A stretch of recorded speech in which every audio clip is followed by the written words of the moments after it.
13-nya. Tetapi apabila ia datang, yaitu roh kebenaran. Inilah terjemahan lagi Gabrul ini. Di dalam bahasa Ibraninya, teman-teman kalau melihat ya, abalhu asyarhu ruaha ehmed. Ehmed, bahasa Ibrani. Bahasa Arabnya Ahmad atau Hamad. Kesayyabo yadri ethem el kalha Ahmed kilo yedaber me asmo. Dia tidak berkata-kata dari dirinya sendiri. Ela et aserhu somea yedaber peet habaot yodia lahem. Coba perhatikan ini. Tetapi apabila ia datang, yaitu ia Ahmad, ia akan memimpin kamu ke dalam seluruh kebenaran. Sebab ia tidak akan berkata-kata dari dirinya sendiri. Ini dalam Al-Quran, di dalam Quran surat An-Najm. Wa ma yantiqu anil hawa in huwa ila wahyuha. Tetapi segala sesuatu yang didengarnya, itulah yang akan dikatakannya. Dan ia akan memberitakan kepadamu hal-hal yang akan datang. Ya, parahnya teman-teman Kristen salah memahami ayat ini. Ini katanya Roh Kudus. Roh Kudus sudah ada sejak zaman Adam. Roh Kudus itu adalah Tuhan tertinggi di dalam kekristenan. Jadi ini jelas sekali Yesus menubuatkan tentang kedatangan Ahmad. Cuma orang Kristen ngertinya terjemahan saja, saudara. Di sini jelas dia tidak berkata-kata dari dirinya sendiri. Nandar, itu Roh Kudus. Sejak kapan Roh Kudus tidak mampu berkata-kata dari dirinya sendiri?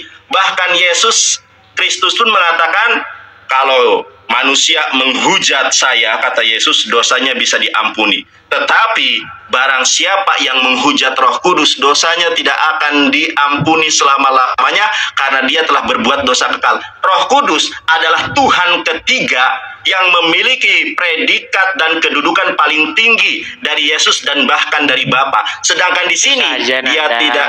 Ini waktu saya, brother. Ini sedang fokus saya. Tolonglah. Saya santun di sini loh. Ya. Kalau saya bertanya kepada Anda, Roh Kudus katanya Tuhan. Tapi di sini dia tidak berkata-kata dari dirinya sendiri. Sekarang saya tanya kepada Anda, di dalam Yohanes 16 ayat ke-13, ia akan memberitakan hal-hal baru atau hal-hal yang akan datang kepadamu. Siapa lagi, saudara, kalau bukan Nabi Muhammad? Roh Kudus tidak pernah berbicara tentang hal yang akan datang. Jeder. Baik. Kita kasih dulu Nandar semangat ya. Kasih dulu. Baik. Nandar, saya harus gimana nih ngomong sama kamu? Tadi pertanyaan saya, tunjuk di dalam Al-Quran ayat yang bilang ada keturunan Ismail jadi nabi namanya Muhammad. Kamunya malah nunjuk surat As-Saff ayat yang ke-6. Di situ Isa berkata akan datang seorang nabi setelahku namanya Ahmad. Ahmad dirubah jadi Muhammad. Ini bagaimana ini? Apakah Allah tidak tahu bahwa nama nabinya itu Muhammad sehingga dipaksa-paksa jadi Ahmad? Nih, sekarang Nandar, secara logis ya, nih. Di sini dikatakan bahwasanya Isa itu berkata kepada Bani Israel. Ingatlah ketika Isa berkata kepada Bani Israel. Israel kan dia bilang kan? Nandar, kalau dia berkata kepada Bani Israel akan datang nanti nabi setelahku namanya Ahmad, kenapa datangnya bukan kepada Bani Israel? Coba, karena ada satu ayat di dalam Al-Quran, bunyinya begini. Saya tampilkan dulu di layar kamera saya ya. Nih, ini ayat di dalam Al-Quran nih. Ini ayat yang kamu bacakan kan? Ini Isa berkata akan datang nanti setelahku kepada Bani Israel. Namanya Ahmad. Nah, sekarang kita bandingkan di dalam Quran surat Ibrahim. Nih, ini surat Ibrahim nih. Surat Ibrahim ayat yang keempat. Perhatikan nih. Nih, kami tidak mengutus seorang rasul pun, melainkan dengan bahasa kaumnya, supaya ia dapat memberi penjelasan dengan terang kepada mereka. Jadi menurut ayat ini, nggak ada rasul yang tidak berbahasa kaumnya. Contoh, kalau misalnya Allah ingin mengutus kepada orang Jerman, maka Rasul itu pasti harus orang Jerman. Kalau Rasul ingin mengutus kepada orang Jawa, Rasul itu harus berbahasa Jawa. Betul? Ya, kami tidak mengutus seorang rasul pun melainkan dengan bahasa kaumnya. Lah, tadi Isa berkata kepada Bani Arab, bukan kepada Bani Israel. Isa berkata kepada Bani Israel, akan datang Nabi setelahku namanya Ahmad, ismuhu Ahmad. Lalu kenapa Nabi yang Ahmad ini, yang datang setelah Isa ini, tidak berbahasa Ibrani? Padahal dikatakan oleh Isa kepada Bani Israel tidak berbahasa Arab. Oh, jawab. Kamu tadi sudah tidak mampu jawab ya, bahwa ada nabi keturunan Ismail yang jadi nabi di dalam Al-Quran yang namanya Ahmad. Nggak ada. Kamu mengutip Isa. Padahal pertanyaan saya kepada kamu adalah, tunjuk satu ayat di dalam Al-Quran ada nabi dari keturunan Ismail namanya siapa? Kamu paksa Muhammad. Coba tunjukin satu ayat di dalam Al-Quran bahwa Muhammad itu keturunan Ismail. Tidak bakal ada. Tidak bakal ada, Nandar. Ya. Jadi janganlah kamu, Nandar, ya, katakan sekali lagi sama kamu, janganlah kamu menebar fitnah dan kebohongan. Gak boleh. Ya.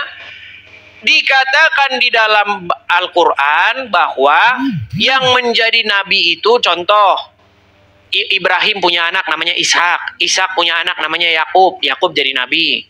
Yakub punya anak namanya Yusuf, Yusuf jadi nabi. Ya kan?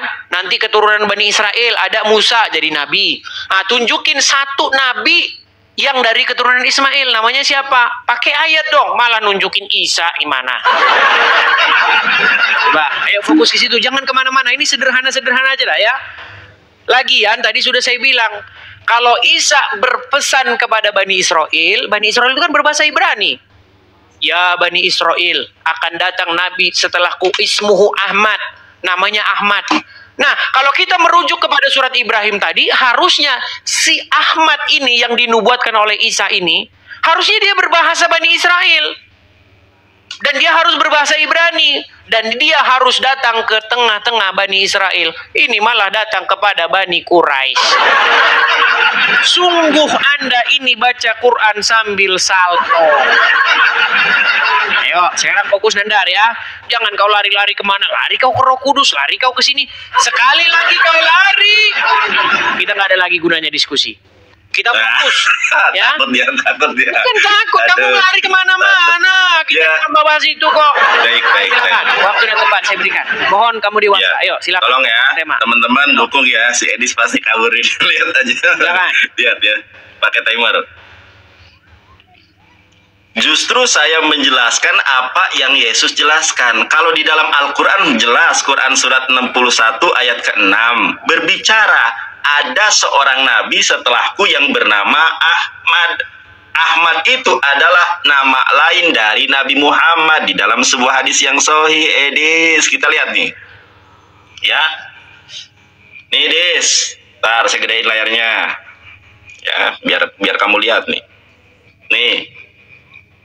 Ya, nama Ahmad itu adalah aku adalah Muhammad dan aku Ahmad. Itu sama, artinya yang terpuji. Bahkan Edis, Alkitab saja itu mengakomodir. Kita lihat Edis, ya, saya tunjukkan kepada kamu. Nah, inilah gara-gara terjemahan, Dis. Kita lihat nih. Teman-teman lihat ya, Anda buka Alkitab Sabda, kata-katanya manis, Alkitab Sabda. Kata-katanya manis semata-mata, segala sesuatu padanya menarik. Kita lihat nih, ada strong number ya. Strong number atau leksikon 04261. Kita lihat 04261 ya. Nah, apa di sini teman-teman? Ya, di sini apa?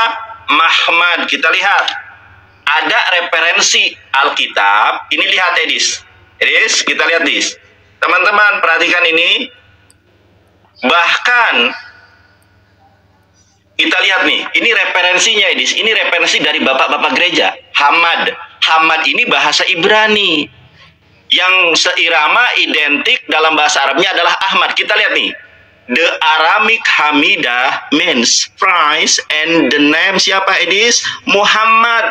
comes from the root. Alkitabmu saja mengakui, Edis, di dalam apa? Di dalam Kidung Agung pasal ke-5 ayat ke-16. Ini mengakui. Coba kita ulangi teman-teman ya. Kita ulangi nih. Apa di sini dikatakan? The Arabic Hamidah Manfresh and the name Muhammad. Kita lihat bahasa Ibraninya. Garu kepala. Kita lihat nih. Kita lihat dalam bahasa Ibraninya. Hikomam takim fehula Muhammadim. Ada tertulis nama Muhammad di dalam Alkitabmu. Sayang kamu nggak beriman. Kita lihat lagi ucapan Yesus di dalam Matius 1:43. Apa yang dikatakan Yesus, teman-teman lihat ya. Yesus sendiri menubuatkan nabi setelah Yesus itu bukan dari kalangan Israel. Ini Matius 21 ayat 43 di dalam Alkitab TSI ya. Alkitab terjemahan sehari-hari Indonesia yang kau banggakan itu. Kita lihat nih. Karena itu aku beritahukan kepada kalian bahwa hak sebagai warga kerajaan Allah akan diambil dari kalian bangsa Yahudi. Yesus yang ngomong ini, saudara. Karena itu aku beritahu kepada kalian bahwa hak sebagai warga kerajaan Allah akan diambil dari kalian bangsa Yahudi dan akan diberikan kepada orang bukan Yahudi. Jeder, saudara. Yesus saja sudah menyampaikan di dalam Matius 21:43 kalau kerajaan Allah akan dicabut dari bangsa Yahudi dan akan diberikan kepada Nabi Muhammad. Kidung Agung pasal 5 ayat ke-16. Yohanes 16 ayat 13. Jangan tertawa kau karena kau tidak sanggup untuk membantahnya. Saya tunjukkan.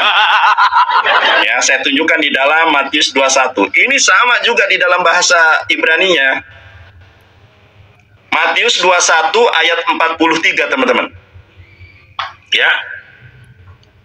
Kita lihat. Kita lihat, teman-teman. Nih, ini kata Yesus, cuma di terjemahan Indonesia begini. Kita lihat dalam bahasa Ibraninya. Rekam bahasa Ibraninya bener enggak? Tanya sama Bambang Nursena.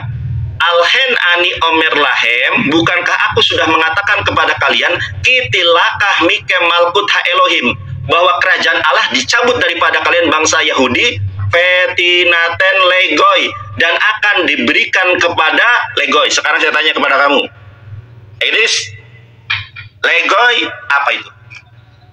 Gak ngerti. Macet, saudara. Legoi itu kepada satu orang yang bukan Yahudi. Karena ayat ini tidak menguntungkan Kristen, dibuat ayat tambahan, yaitu ayat ke-44. Kita lihat nih, tafsiran Yerusalemnya. Coba lihat nih. Ya, ayat ini tidak terdapat dalam naskah-naskah sehingga kiranya tidak asli. Karena berbicara tentang Nabi Muhammad ayat ke-42, ditambahkan ayat 43. Terimalah kebenaran, saudara. Termenung, Edis. Kupikir tadi Nandar memberi jawaban. Aduh. Oke, baik, waktu saya Nandar ya. Baik. Ya, silakan.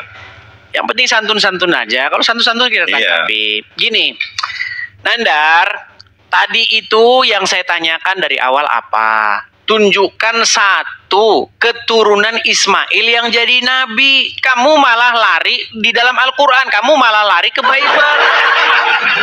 Apa kamu sudah tidak pede lagi dengan Quranmu? Apa kamu sudah tidak percaya lagi bahwa Quranmu ini adalah kitab yang menjelaskan? Tinggal sayalah di bawah kolong langit ini, di dunia pertiktokan ini yang percaya bahwa Al-Quran itu lengkap. Teman-teman sekalian, tunjukkan di dunia pertiktokan ini siapa yang percaya bahwa Al-Quran itu lengkap. Cuman Edis TV. Nandar, masa cuman saya yang percaya bahwa Al-Quran itu lengkap? Masa cuman saya yang percaya bahwa Al-Quran itu menjelaskan segala sesuatu? Kenapa tidak ada orang Islam yang percaya? Gimana sih Nandar ini? Kamu kok lari-lari ke Bible? Saya tanya dalam Al-Quran. Lagi pula, Nandar tadi bilang begini. Muhammad dalam hadis sahih menjelaskan, nama saya adalah juga Muhammad, Ahmad juga. Ini Nandar, saya kasih tahu kamu, saya kasih tahu. Kalau orang Islam Dia punya bilang, oh kami punya disiplin ilmu hadis. Kami harus tahu matannya, kami harus tahu periwayatnya, sanadnya, begini. Jadi kami harus mengkritik apakah hadis itu doib, ma'udhu, atau bagaimana. Nandar, saya kasih tahu. Saya orang Kristen, saya orang di luar Islam. Saya kasih lagi tambahan satu. Untuk menentukan hadis itu akal-akalan atau palsu. Gini, hadis yang tidak punya asbabul wurud, yang tidak punya jalan cerita sehingga Muhammad tahu-tahu ngomong, nama saya juga adalah Ahmad, saya pastikan palsu. Coba, apakah Muhammad seperti orang yang kesambet petir, tahu-tahu ngomong, nama saya juga adalah Ahmad? Apa dia kesambet petir? Dia tahu ngomong begitu? Pasti tidak mungkin. Pasti ada asbabul wurudnya. Banyak orang Kristen nggak tahu itu apa asbabul wurud. Asbabul wurud itu gini, jalan cerita kenapa Muhammad kok ngomong gitu. Saya minta sama kamu pertanggungjawabkan. Ada angin apa, ada petir apa, ada badai apa, sehingga tahu-tahu Muhammad ngomong, nama saya juga adalah Ahmad. Ayo jelasin. Jelasin Koen Nandar. Jelasin. Karena kalau tidak ada asbabul wurudnya, saya pastikan itu akal-akalan orang Islam. Masa nggak ada angin, nggak ada petir, Muhammad tahu-tahu ngomong sendiri kesambet? Nggak mungkin. Nah, terus yang kedua. Tadi di dalam Anda bilang Muhammad begini begitu. Teman-teman sekalian, menurut Al-Qur'an surat Al-Baqarah ayat 146. Kalian sok kenal tentang Muhammad nih. Muhammad itu dikenal oleh orang-orang Yahudi dan orang-orang Nasrani seperti anak mereka sendiri. Orang-orang Yahudi dan Nasrani ahli kitab mengenal Muhammad seperti anak mereka sendiri. Tapi yang dilakukan oleh orang Islam, mereka malah cari informasi tentang Muhammad bukan dari orang yang mengenal seperti anak mereka sendiri. Apa yang dilakukan oleh umat muslim?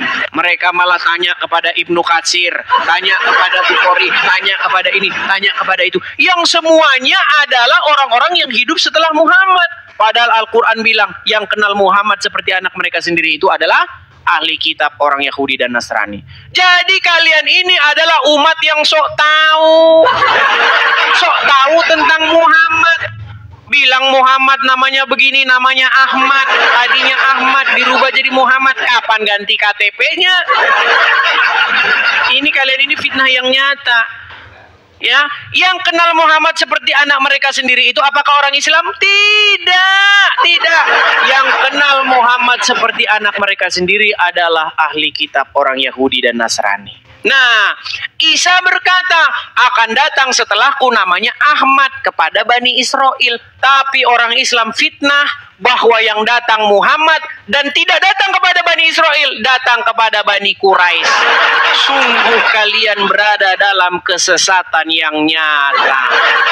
Dan tiadalah satu kaum yang berada dalam kesesatan yang nyata selain daripada mereka yang mengada-ada, yang diada-adakan oleh Endang Sunanda. Sungguh ini adalah fitnah yang keji, saudara-saudara. Berat ini, saudara-saudara. Berat. Silakan tanggapi, fokus. Ya, baik. Aku ambil buku dulu ya. Baik. Nah. Waktu jalan. Berat ini, saudara-saudara ini. Ya, silakan. Sabar. Biar tidak tergoncang. Baik. Bentar. Lama, saudara-saudara. Sabar dong, itu aja. Gemetaran. Baik. Yuk. Waktunya dinyalakan dulu, diterima. Sebentar. Di sana ada berapa orang nonton di sana? Baik. Di sana ada berapa? Cuma 100 orang. 100 orang. Aduh, di sini udah 18.000 ini yang nonton nih secara live. Baik, enggak. 3.000 orang yang nonton. Udah 21.000 orang nonton. Tunjukkan di hadapan 21.000 orang. Nah, ini waktu saya. Tolong jangan diganggu. Ini waktu saya. Jangan. Baik, yang pertama saya akan tanggapi terkait asbabul wurud ya. Asbab wurud, sebab-sebab terjadinya itu hadis ya. Kalau kita memahami Quran itu ada dua metode, Edis. Yang pertama adalah metode bil ma'thur ya. Metode bil ma'thur itu adalah menafsirkan ayat Quran dengan ayat Quran. Yang kedua, metode bil riwayah. memahami Al-Quran dengan penjelasan Rasulullah. Karena di dalam Al-Quran surat As-Saff ayat ke-6 dikatakan Ahmad, para sahabat bertanya-tanya, siapa itu Ahmad? Makanya Rasulullah SAW menjelaskan siapa itu Ahmad. Ahmad itu adalah sebagaimana tadi sudah saya sebutkan. Ini hadisnya muttafaqun alaih. Ini loh. Oke, kita lihat teman-teman ya. Oh, kamu nggak ngerti ilmu hadis langsung. Kita lihat nih ya. Aku memiliki 5 nama. Aku adalah Muhammad, aku adalah Ahmad, aku juga adalah Al-Mahi, penghapus ya, penghapus dosa. Kita lihat teman-teman. Justru yang nggak ada perawinya, yang nggak ada transmisinya adalah Bible. Kamu punya buku ini nggak? Ini buku dari bapak-bapak gereja ini loh. Bentar ya, saya tunjukkan kepada kamu. Teman-teman, ini adalah tafsir perjanjian baru ya. Ini ada ISBN-nya ya. Kita lihat teman-teman ya. ISBN-nya. Apa Alkitab itu teman-teman? Perhatikan nih. Pengarang sesungguhnya, ini kan Injil Markus ya. Pengarang sesungguhnya, saya pakai ini aja. Pengarang sesungguhnya dari Injil ini seperti juga dengan pengarang ketiga Injil lainnya tidak kita ketahui. Inilah kitab suci yang penulisnya nggak diketahui siapa yang ngarang. Bagaimana track record yang ngarang itu? Kalau Nabi Muhammad jelas, sebentar. Saya lagi menanggapi pernyataanmu kok fokus. Justru tadi saya sudah menunjukkan Alkitabmu saja membenarkan Nabi Muhammad. Kamu nggak percaya? Saya tunjukkan lagi, teman-teman ya. Dia, dijelasin berulang kali. Teman-teman kita lihat ya. Ini saya bukakan kepada kamu, kepada Anda. Saya ulangi ya. Bentar. Nah, kita lihat nih ya. Ini kitab Kidung Agung, Alkitab Sabda dari LAI. Kita lihat ini edis. Leksikonnya 04261. Kenapa diterjemahkan menjadi menarik? Padahal ini adalah proper name. Kita lihat. Ketik 04261. Di kanannya leksikon. Apa di sini? Mahmad ya. Di sini ada referensi TOT, ada 673D. Siapa ini? Diklik. Apa di sini? Silakan, kamu kan pinter bahasa Inggris. Coba kamu baca. Apa di sini? Dalam bahasa Ibraninya Ahmad, dalam bahasa Ibrani itu Hamad. Coba kamu baca. Termenung dia saudara, Alkitabmu saja mengakui Nabi Muhammad. The Arabic Hamidah mean phrase and the name Muhammad comes from the root. Kenapa kamu mempertanyakan sesuatu yang tertulis di dalam kitabmu? Makanya Allah Subhanahu wa taala berfirman, allazina atainahumul kitaba ya'rifunahu kama ya'rifuna abna'ahum. Yesus juga berulang kali menyatakan itu. Saya tunjukkan. Teman-teman ya, lihat nih ya. Karena ini berbicara tentang Nabi Muhammad, mereka rela merubah ayat, menambah ayat. Kita lihat nih ya. Ini ada tafsiran Alkitabnya nih, ada tafsiran. Kita lihat nih. Matius 21:44. Ayat ini tidak terdapat dalam naskah-naskah yang paling baik sehingga kiranya tidak asli. Tidak asli, brother. Karena berbicara ayat 43-nya merujuk kepada Nabi Muhammad, ditambah ayat yang palsu. Nih, saya tunjukkan kepada Anda. Yesus sendiri yang ngomong. Yohanes 14 ayat ke-6. Di sini dikatakan saudara, ini Yesus yang ngomong, jangan termenung. Amarlo Yesua, berkatalah Yesus kepadanya, Ani akulah haderek jalan VH Ahmed. Aku adalah jalan bagi Ahmad. Di dalam Matius 10 ayat 11, kalau tidak salah disebutkan, Yohanes Pembaptis. Dor. Mengecewakan ya. Nanda mengecewakan. Pakai data dong, Dis. Nanda. Pakai data. Oke, ini waktu saya.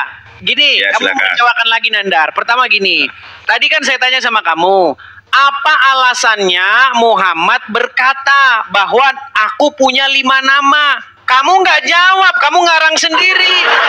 Di dalam hadis, ini hadisnya nih, ini hadisnya nih. Jubair bin Mut'im radhiyallahu anhu berkata, Rasulullah bersabda, aku memiliki 5 nama. Aku adalah Muhammad dan Ahmad. Itu 2 nama. Aku memiliki 5 nama. Aku adalah Ahmad dan Muhammad. Sekarang saya tanya, ada angin apa, ada petir apa sehingga Muhammad ngomong begitu? Dan dia ngomong sama siapa? Memble. Makanya saya bilang teman-teman, ciri-ciri hadis yang dikarang-karang adalah Muhammad ngomong sendiri, nggak ada angin, nggak ada petir. Lawan bicaranya siapa nggak jelas. Coba Muhammad ngomong sama siapa di situ? Siapa di situ yang sedang diajak ngobrol sama Muhammad? Adakah di situ dia lagi ngomong sama Umar bin Khattab? Masa dia tiba-tiba ngomong sendiri? Saya punya teman nih, kami lagi ngobrol di warung.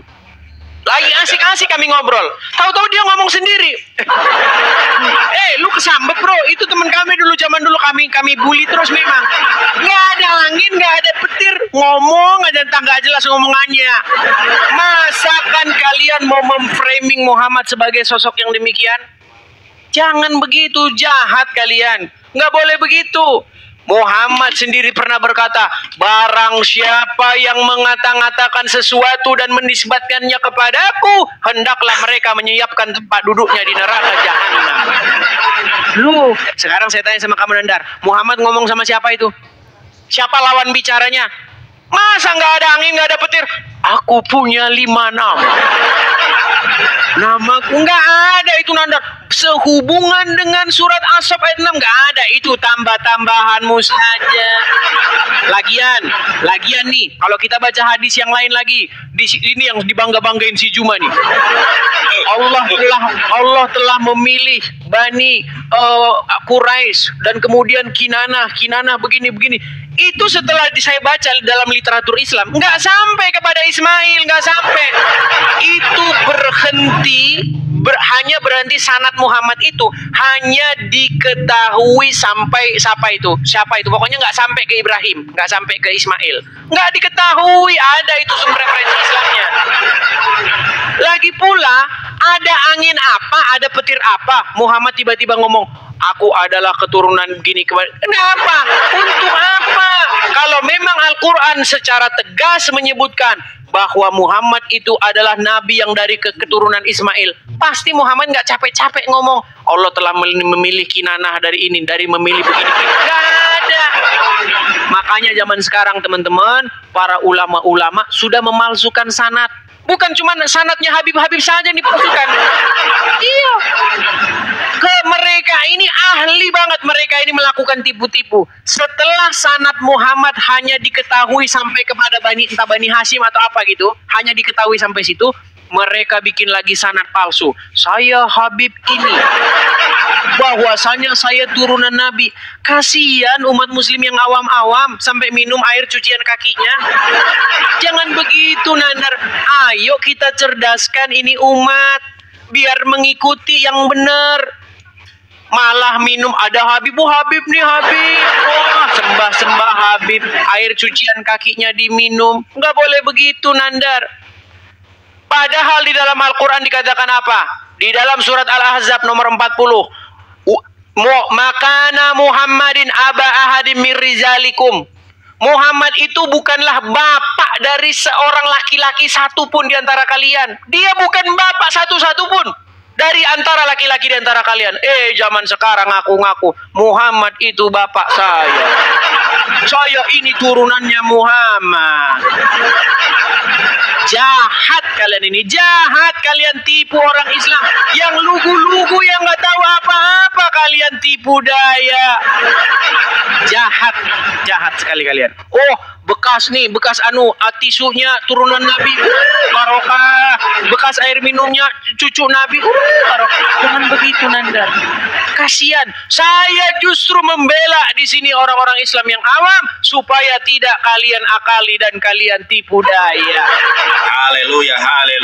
Hosana. Silakan. Oke, menang Edis, kalah Edis nih. Makasih teman-teman. Terima Edis.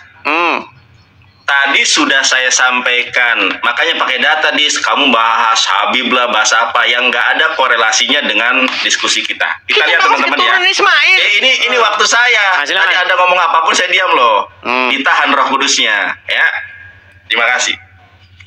Al-Quran sudah menjelaskan saudara. Ini loh. Ya, saya bacakan kepada kamu. Jangan terguncang, saya bacakan Quran. Wa idza qala Isa ibn Maryam ya bani Israil inni rasulullahi ilaikum musaddiqan lima baina yadayya minat Taurati wa mubashiran bi rasulin ya'ti min ba'di ismuhu Ahmad. Makanya tadi saya bilang, memahami Al-Quran ada beberapa metode. Metode bil maktur, menafsirkan Quran dengan Quran. Metode bil riwayah, menjelaskan Quran dengan hadis. Ayat ini dijelaskan oleh Rasulullah. Siapa Ahmad di sini? Begitu. Gitu saja nggak paham, heran.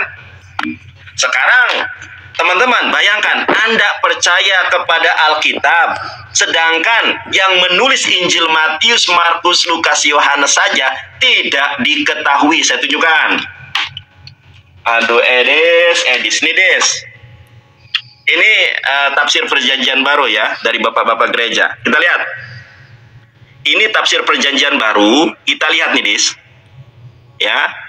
Pengarang sesungguhnya dari Injil ini seperti juga dengan pengarang ketiga Injil lainnya tidak kita ketahui. Bagaimana kamu mengatakan kitab ini suci, yang ngarangnya saja nggak tahu? Kenapa sih harus berbohong menjadi Markus, padahal ini yang ngarang bukan Markus? Kenapa harus berbohong yang ngarang itu adalah Matius, padahal bukan Matius? Makanya Allah Subhanahu wa Ta'ala berfirman di dalam Quran surat Al-Baqarah ayat ke 79, A'udzubillahi minasyaitonirrajim. Fawailul lilladzina yaktubunal kitaba bi'aidihim tsumma yaquluna hadza min indillah. Sekarang pertanyaan saya, siapa sebenarnya yang ngarang Injil Matius, Markus, Lukas, Yohanes? Pakai data. Karena ini data bukan dari saya, ini data dari abad pertama Gereja Katolik. Kita lihat nih ya, saya nggak mau berbohong. Kita lihat teman-teman ya. Ini nih, penerbit anggota seksama penerbit Katolik Indonesia. Nomor ISBN-nya ada tuh, dicatat. Resmi ini. Sekarang saya tanya, kamu hanya beraninya searah. Saya tanya sekarang, siapa sesungguhnya yang mengarang Injil Matius, Markus, Lukas, Yohanes? Kenapa sih harus palsu namanya? Jangan-jangan yang nulisnya Lucifer? Terdiam saudara. Saya sudah menjelaskan pakai Injil, saya sudah menjelaskan pakai Kidung Agung, tertulis Muhammad di dalam Kidung Agung saudara. Kamu malah cerita habaib, cerita syarifah, cerita apa yang nggak ada korelasinya dengan kita diskusi. Terdiam saudara. Berat. Edis, kerajaan sorga sudah dekat Edis. Siapapun yang letih lesu dan berbeban berat, datanglah kepada Evangelis Yonatan Nandar. Boleh kiranya kamu dijamah Tuhan, ditangkap, dipilah dan dipilih, serta dipulihkan menjadi pribadi yang terlahir baru, manusia baru di dalam kebenaran iman dan Islam. Haleluya, terpujilah Allah Subhanahu wa Ta'ala. Saya tunjukkan lagi kepada kamu, saya tanya sama kamu, ya. Saya tanya kepada kamu, kenapa ini? Nih, saya tanya sama kamu, kenapa bapak-bapak gereja tidak jujur kalau ini adalah Ahmad? Kenapa diterjemahkan jadi kebenaran? Coba kamu baca dalam bahasa Ibraninya. Amar lo Yesua, berkatalah Yesua kepadanya, Ani haderek, aku adalah jalan. VH Ahmed, aku adalah jalan bagi Ahmad. VH Hayim, dan kehidupan. Ain Isba El Haab, Ela Darhi. Yesus mengatakan saudara, aku adalah jalan bagi Ahmad. Makanya di dalam Yohanes 16 ayat ke-12, akan datang seorang penolong lain di hadapan kalian saudara. Siapa penolong lain? Baca Yohanes 16 ayat ke-14. Jeder saudara. Tidak ada pendeta yang sanggup mengalahkan saya debat. Termenung Edis. Baik. Habis? Ya. Baik, baik. Jawab baik. pertanyaan saya. Baik, baik. Saya tanggapi ya. Saya tanggapi. Ya, jadi Nandar sudah lari kemana-mana, saudara-saudara ya. Kita tampilkan. Baik, kita tampilkan datanya ya. Baik, saya putar dulu kamera saya. Nandar tolong jangan terguncang. Nih ya, saya putar kamera saya. Lihat ini Nandar. Nih, ini ada sebuah hadis di sini. Sehingga nasab Rasulullah dapat diketahui hingga Nabi Ibrahim. Bahkan ini, saya bacakan hadisnya. Apakah ada nasab Muhammad sampai Ismail? Tidak ada, saudara-saudara. Nih, perhatikan. Sesungguhnya Allah memilih Kinanah dari keturunan Ismail, memilih Quraisy dari keturunan Kinanah, memilih Hasim dari keturunan Quraisy, dan memilih dari keturunan Bani Hasim. Perhatikan, sekarang saya tanya kepada Anda. Kenapa Muhammad capek-capek ngomong, memberitahu, saya keturunan Ismail, saya keturunan Ismail. Kenapa Muhammad capek-capek ngomong gitu kalau Al-Quran sudah jelas mengatakan Muhammad keturunan Ismail? Jawab. Lagi pula teman-teman, kalau kita betul-betul ya bersandarkan kepada Al-Quran ini teman-teman, Muhammad itu, Ahmad itu Bani Israel. Nih, saya tunjukkan ayatnya. Kalau Muhammad itu Bani Israel, sebentar. Muhammad itu Bani Israel, teman-teman. Nih, mana nih? Saya nih. Nih ya. Apakah Muhammad itu Bani Israel nih? Di dalam surat As-Saff nih. Dan ingatlah ketika Isa berkata kepada siapa? Kepada Bani Israel. Apakah di sini ada Isa berkata kepada Bani Quraisy? Adakah Isa berkata kepada Bani Arab? Enggak. Isa berkata kepada Bani Israel. Akan datang nanti setelahku seorang Rasul, namanya Ahmad, dipelintir sama orang Islam jadi Muhammad. Nih, namanya Ahmad. Nah, kalau kita merujuk kepada surat Ibrahim ayat yang keempat, dikatakan di dalam surat Ibrahim apa? Tidaklah kami, mengatakan nih, tidaklah kami utus seorang Rasul pun kecuali berdasarkan bahasa kaumnya. Coba Nandar, ada nggak Rasul yang diutus tapi tidak berdasarkan bahasa kaumnya? Nggak ada. Jadi seharusnya secara logika, maka Ahmad ini diutus kepada Bani Israel dan berbahasa Bani Israel. Apakah Bani Israel berbahasa Arab? Tidak. Kamu jangan lari-lari ke pengarang kitab lah ini segala macam. Ingat, beberapa bulan yang lalu saya sudah memberikan tantangan. Kalau ada di dalam Al-Quran Muhammad disuruh nulis Al-Quran, saya lompat dari Monas. Kalau ada di dalam Al-Quran diketahui siapa pengarang Al-Quran, saya terjun dari Monas. Iya, saya terjun dari Monas. Tunjukin Al-Quran itu menurut Al-Quran ditulis oleh siapa? Nggak ada. Makanya saya simpulkan Nandar, Quran itu adalah sebuah syair-syair anonimus, tidak diketahui siapa penulisnya. Ketika saya buka Al-Quran, Al-Quran dimulai dari Al-Fatihah. Bismillahirrahmanirrahim. Alhamdulillahirabbil alamin arrahmanirrahim maliki yaumiddin. Iyyaka na'budu wa iyyaka nasta'in ihdinas siratal mustaqim siratal ladzina an'amta 'alaihim ghairil maghdubi 'alaihim waladdallin. Ini siapa ini yang ngomong ini? Siapa ini? Ini seperti sebuah doa. Tunjukkanlah kami ke jalan yang lurus. Siapa penulisnya? Tidak diketahui Nanda. Kamu jangan lari kemana-mana, jangan bahas Bible. Penulis Bible siapa? Loh, saya dengan jujur mengakui, penulis Bible ada yang tidak diketahui, ada yang diketahui penulisnya. Ada yang tidak diketahui penulisnya ada. Saya jujur mengakui itu. Ya. Tetapi sumber-sumber di luar Bible atau sumber-sumber misalnya dari bapak-bapak gereja memberitahukan, oh ini Injil ini berasal dari sini, informasinya dari sini. Di luar Bible. Sekarang saya tanya, di dalam Al-Quran dari Al-Fatihah sampai Anas, kalau ada di dalam Al-Quran itu sendiri ditulis penulis Quran ini adalah Zaid bin Sabit, saya terjun dari Monas. Lagian Nandar, riwayat Islam sendiri mengatakan bahwa Quran yang pertama-tama dibakar. Jadi kalian bohong kalau mengatakan ada Quran yang asli. Quran yang kalian ada sekarang itu adalah hasil karangan-karangan. Nggak ada Quran asli udah dibakar sama Utsman bin Affan kok. Oke Dandar, seperti janji saya tadi kan 30 menit. Ini waktu sudah habis. Loh. Baik. Aduh. Tadi kan kita udah janji 30 menit, betul? Iya.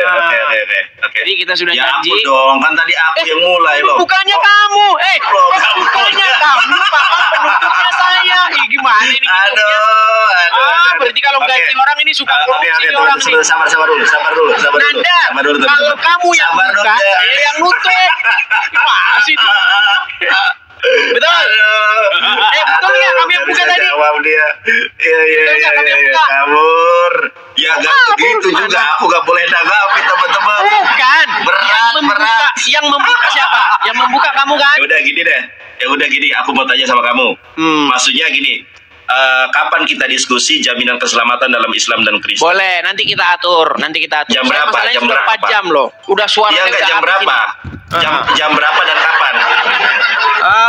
Kalau nanti kira-kira nanti kemalaman nggak nanti? Ya aku nanya makanya jam berapa? Kalau Dis itu terlalu malam Dis. Baik. Jam nanti berapa? saya inbox kamu kita atur. Cuman nanti, saya minta gini Nandar, gini. Kalau diskusi sama saya itu cobalah kita itu on the track gitu loh. Maksudnya on the track, maksudnya kita itu di jalurnya. Jangan